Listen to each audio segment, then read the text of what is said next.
lightweight title picture is very much in focus. He joins us now on the phone. Eddie Alvarez. Eddie, are you there?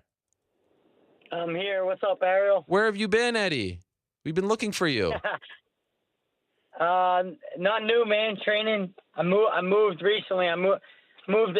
I moved a different house right before the Conor McGregor fight, but just kind of dealing with that, moving things of that sort, and then just recently, maybe like a month ago, back in training with my coaches, and get my eye back on the prize. So you kind of went off the grid as far as media and spotlight, limelight, and all that stuff is concerned.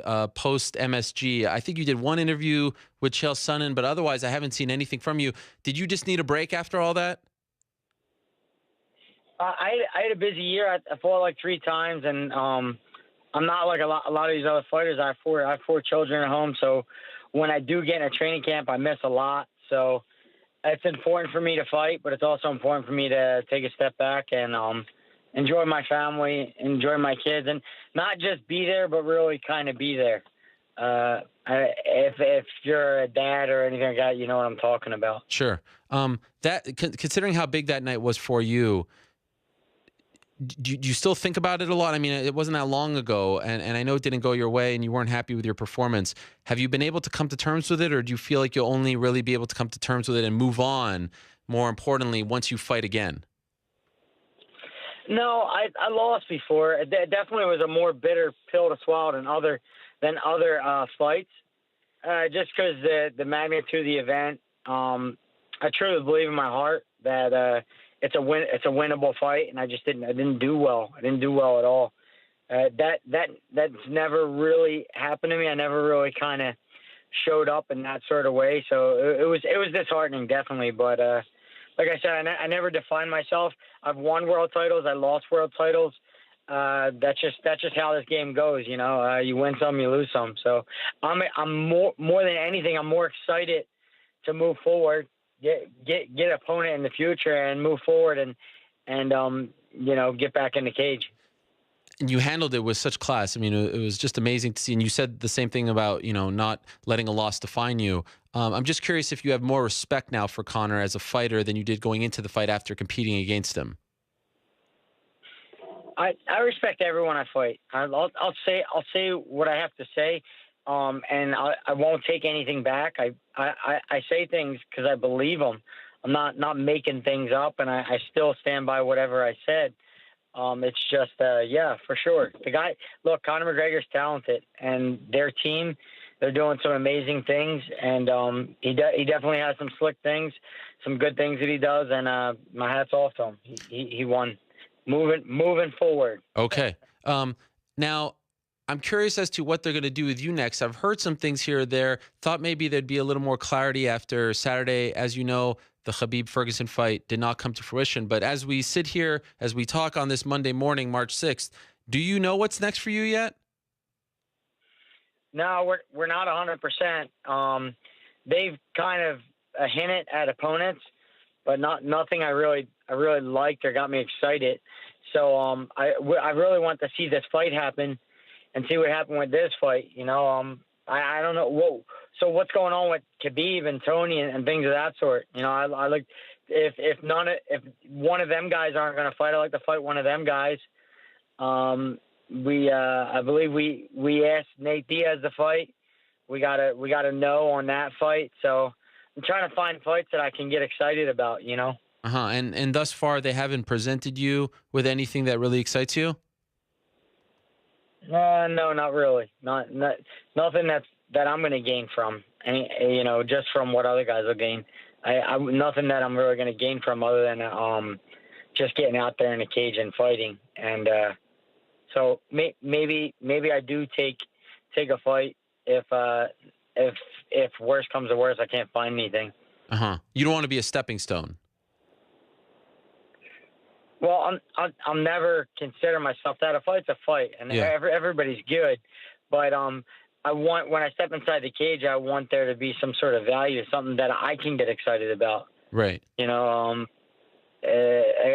fight with a guy like Nate Diaz, or a fight like someone who's done what I've done, who've been in the game long enough. So trying trying to sort of assess that now. We should have an opponent in a day, or I don't think there's too much longer. I think if no one pops up, we're just gonna end up taking a fight. Could you tell us who they've offered you? There was a guy from Ultimate Fighter, and then recently Dustin Poirier was another name, which actually a little bit I could see myself getting excited for this fight. Mm-hmm. But I really thought that that Nate Diaz would have fought me. He said a lot of stuff in Mexico. You know, he looks at me funny in lobbies and shit like that. So I'm like, you know what? Worst comes to worst, Nate will definitely fight me. So I was actually shocked when they gave him a bad agreement and he said no to that. I thought he'd fight me for sure. So I don't know what's up with him. So we're just trying to get somebody that I can get excited about. So we should know in a couple of days or so. Wait, so to be clear, they gave you. Go ahead. Is Khabib fighting Tony? Because if not, I'd like to fight Tony. That's honestly, we don't know the answer to that question. Later on this show, his manager Ali Abdelaziz is going to be on, hopefully to clarify it. But they on Saturday would not commit to now booking it for a fourth time. It's been 3 times that it got canceled. Also, we're talking to Tony in around 10 minutes from now, so hopefully we'll get some clarification. But I can't give you the answer to that question because I don't know it. Yeah. But I just want to be clear about something. They gave you a bout agreement with Nate Diaz's name on it? No. From what I hear, we called in. We said we wanted Nate, and they told us we offered Nate the fight with you, and we got a rejection. So. Huh. We didn't really pursue it any further. He said Nate. I guess Nate's just waiting for Connor or whatever he's doing. So I just don't. When I look down the roster, we really needed Khabib and Tony to shake out and a couple things to shake out in order to find somebody who'd be fun. So we should know in a couple of days or so what's going down, because I want to fight. I want to fight in May. I want to fight in May 11th. On that Dallas card, so it'll have to be somebody who's willing to fight sometime in May within the next couple months. Is there a specific reason? And by the way, it's May 13th, just for the record. UFC 211. Is there a specific reason why you like that card? I just like the timing. Okay. May I want to be able to enjoy a little bit of the summer, so I usually fight around that time. Like that's just my schedule. Okay. I'll fight around that time. I'll fight a little bit again toward the end of summer. Then I usually fight before the holidays. So just works out good for the family. You mentioned they talked about someone from the Ultimate Fighter. Michael Chiesa has been calling you out a lot. He's been active on social media. His manager has been active on social media. He's done interviews saying he wants to fight you. Is that the guy you're referring to? Yeah. And that guy. You're not too impressed? You're not too interested in fighting him? No, I don't want it. There's nothing, zero for me to gain in this fight. I just I lost. I did, no doubt I lost, but I don't want to go that far back. I'd rather I'd rather fight a big name like a Nate Diaz or somebody who's done what I've done, who's put the work in that I put in and fought the guys that I fought, not a guy who hasn't fought anyone yet, so. And if it's not that, at least someone exciting that the fans are excited about. Sure. Do you feel like they'd be more excited if it comes down to Poirier and him? Do you feel like they'd be more excited about Poirier? I feel like in social network, so far, the most buzz that I've seen is a fight between me and Tony, and then a fight between Poirier. I don't think no one even blinked at the other guy. So just something that their fans are excited about. I should do like a poll. Yeah. And then you could do that. If we do a poll with the fans, and then whoever they pick, I'll fight, because at this point we're not really given any direction or a set opponent. You know that just for the record, Chiesa is higher ranked than Poirier. Does that mean anything to you at this point? No, not at all. It's more about the Uh, name and what they bring to the table. And stuff. yeah, the name, the excitement of the fight, yeah, people know him. I mean, when I entered the UFC, I just tried to fight the most popular guys that the UFC had. You know, like just one by one. It was the only way that people would know who I was, because although I fought all over, I was virtually unknown. So I needed to be able to fight the bigger names in the UFC in order for people to know who I am. Are you frustrated, Eddie, that now Conor is taking this break and he's trying to get this Mayweather fight? There's no return in sight. Do you feel like, oh my gosh, it's going to be a while since even if I win 2 in a row, he's taking a break and there's this queue of guys. It's going to be a while before I get into that situation in that title picture, or do you feel like it will be quicker than we think? No, I don't care what he's doing. He's doing whatever he's doing. The UFC made an interim belt pretty quick, Yeah. Guy fought 3 months ago. They made an interim belt right away. So the UFC's moving on. They're not waiting for anyone. And I'm not concerned with what he's doing. I just need to get a good solid opponent in front of me and put him away, and then put me right back on the map again.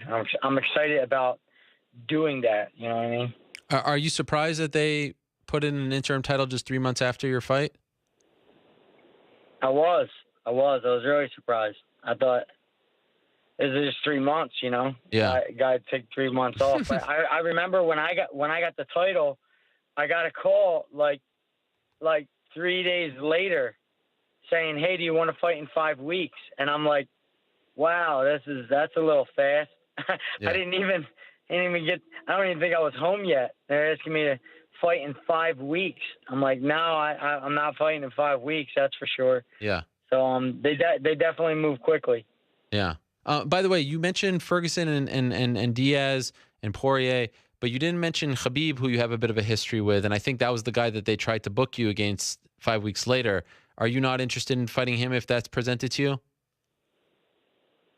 I think now, yeah, because he's in front of me now. Okay. So anybody. The problem with the Khabib fight is the problem that happened this weekend.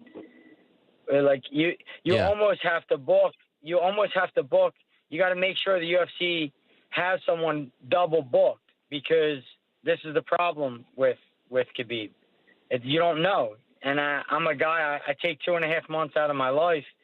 I just want to fight a guy that, shows up most of the time. Right. Yep. So you don't want to cut out 2.5 months out of your life and then sign on the dotted line with an opponent who mostly drops out. So that was my biggest concern with Khabib, and it just kind of happened, I remember when we visited you in Kensington and had that nice chat. You mentioned that the thing that you've been dreaming about the most is the $1 million fight, and I'm wondering if you got that fight as a result of Conor. Did you check that one off your bucket list? Yeah, that's checked off. I'm not any happier of a man because of the way the fight went, but yeah that's a bucket list check. But I think what happened more than anything was I needed to set more goals. So I needed to take this time to sit back, reflect, and spend some time with my family, and then sit down and set new goals, set some new goals that I can reach for and get excited about. I think I told you I was setting goals, and I was checking them off one by one, and looked down one day and I have everything that I asked for, everything that I wanted. So it's time to ask for more things. Do you have those goals now, or are you done writing them down? I have them in vision, nothing written down yet, but I have an idea of what I want now. Could you share any of those with us? I'm gonna keep them in my pocket. I'll share them very soon. Okay, fair enough. And just curious, because again, haven't talked to you in a while. When this association came out and Bjorn Rebney was involved, everyone thought of you and your issues with him. What was your reaction when you saw that he was going to be trying to fight for the fighters' benefits, considering your history with him? How did you react to that, to his presence with these great fighters like George St. Pierre and Kane, etc.? I mean, initially initially I thought this is a terrible idea, putting him in the forefront of it. But having him on the team, they couldn't have found a better guy on the team to fight for the fighters, because you know how like when a hacker gets caught, they flip him Yes. because the hacker knows how to get in the system. So the FBI they tell the hacker, like, if you don't tell us everything you know, then we're gonna lock you up. I looked at it like that same way. Like, here's a guy who knows every which way, every angle of how to like really damage a fighter or their career. Now, if you flip him on the fighter side, he can do the complete opposite. So I thought it was genius to find the guy who knows all the ins and outs. So it's good to have him on your side for sure, but I don't think it was good putting him at the forefront. His face should have been more like a silent partner. But do you trust them? I mean, there's still that trust issue, right? I don't know if I trust anyone in the world of MMA, Ariel. Okay. I trust my family. Everyone has an interest. So everyone has an interest. Yeah, there was a time when you didn't trust me, and then I showed up to your hometown. How about that? So maybe I fall under that category. And so yeah, you showed up, man. That's the thing. You showed up. Yes. You gained my trust. Well, thank you. Thank you. By the way, did they reach out to you about joining? I mean, did Bjorn try to reconnect with you to join that group? No, we're not. We're cordial. I'll be cordial with Bjorn enough. I'm not joining any group. Do you feel like there is a chance that a group like that can succeed? Are you interested in looking into it? I don't know, because I don't know enough about it. I'd be ignorant to form an opinion. From what I know, from what I hear anyway, it just seems like a lot of attorneys with their own interest in mind and not the fighters, you know? So the best way for this to happen, for anybody to stand up, the top 3 guys from each weight class would have to step up and say, I'm not fighting. Mm-hmm. And I think something would change. But something serious and drastic would have to happen. Like, every champion would have to say, we're not fighting. And then that really puts a stick in some things. That's not going to happen. So nothing's going to change. Mm. Such a fascinating story. Okay, so before we say goodbye, just to recap, in case someone's joining us late, you want to fight May 13th in Dallas. They've talked about Poirier. They've talked about Chiesa. Your ideal fight would be Nate Diaz, but right now there's no real interest. You're interested in Tony Ferguson, and you're waiting to see what happens. Is that fair? That all sounds very fair. Perfect world, though, number 1 would be Nate. Yeah, man. And I'm shocked, man. I'm shocked. I don't know why. I think he did that amazing interview with you in Mexico. It was the funniest interview I ever seen, was when after I beat his friend, he said, "Well, fuck you, Eddie." Yeah. It was great. I thought for sure this guy would fight me. He was trying to actually fight you before the whole Conor thing happened, if you recall. Yeah. He got a taste of money. He got a taste of that money, and now he changed. Wow. All right. Do you think he'll ever fight again? Maybe Conor. Just Conor. Maybe he'll fight Conor. I think that's it. Is that weird to you?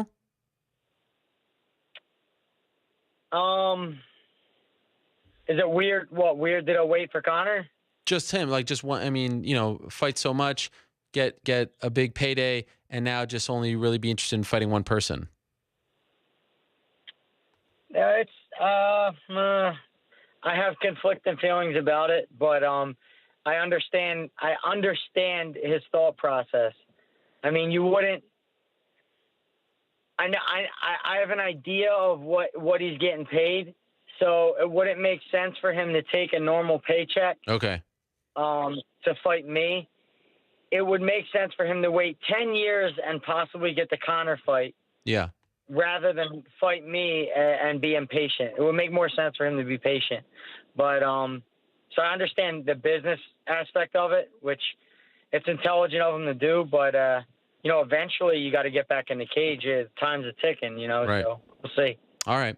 Well, great to hear from you again, Eddie. Thank you very much for the time, and keep us posted on this fight offer that you're expecting. Would love to hear what it is.